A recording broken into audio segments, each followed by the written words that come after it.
अगले 5 साल में हमारा फोकस ये रहेगा कि हम शिवाजी नगर को एक अच्छे से अच्छे स्कूल्स, हॉस्पिटल जो बनाया है, ऐसा इंफ्रास्ट्रक्चर लेके आए जैसे अब रसल मार्केट है।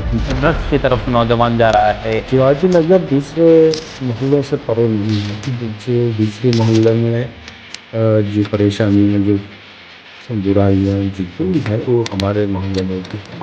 मैं नहीं समझता कि सिर्फ रजिस के ज़रिए इसको हम कंट्रोल में ला सकते हैं। तो अवेयरनेस की ज़रूरत है। मैं जहाँ पर भी जा रहा हूँ मैं बात कर रहा हूँ। एक तो जो है माशरे को, सोसाइटी को ख़राब करने वाली चीज़ें ही, एक है कि कम्युनल एंगल से माशरे को ख़राब करने वाली चीज़ें ही, नफ़रत की जो सियासत होती है उसको भी जो है कंट्रोल करने की ज़रूरत।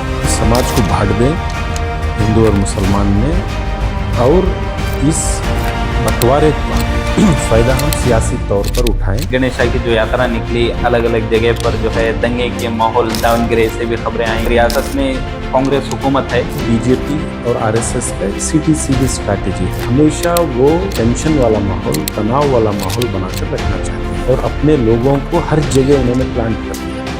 हुकूमत में भी प्लांट कर दिया है, सियासत में भी प्लांट कर दिया है, जुडिशरी में भी प्लांट कर दिया, सब जगह मीडिया में भी प्लांट कर दिया। 400 पार का जो एजेंडा था बीजेपी का, उसको जो है बहुत बड़ा नुकसान पहुंचाया है। इस कलेक्टिव जो काम किया गया है उसका बदला जो है वक्त के जरिए से ले रही है बीजेपी के एजेंडे में। जब तक वो हमें टारगेट नहीं करते, जब तक वो हमें इस मुल्क का दूसरा शहरी नहीं बना देते, जब तक आइन को, संविधान को चेंज नहीं करते, ये उनका एजेंडा कंप्लीट होने वाला है। क्योंकि आज वक्त कैसा वक्त आ गया है। अगर कोई मुजरिम है, किसी ने चोरी की है, किसी ने डाका डाला है, किसी ने रेप किया है, या किसी ने कुछ भी गलत काम किया है, तो पहले उस मुजरिम को मुजरिम ना समझकर हिंदू और मुसलमान में बांट दिया जाए। तो अब सब मिलकर काम करते हैं।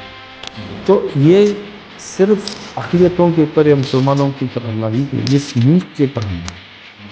तो ये हमारी जिम्मेदारी इसलिए भी ज़्यादा है क्योंकि ये तो हम टारगेट हो रहे हैं।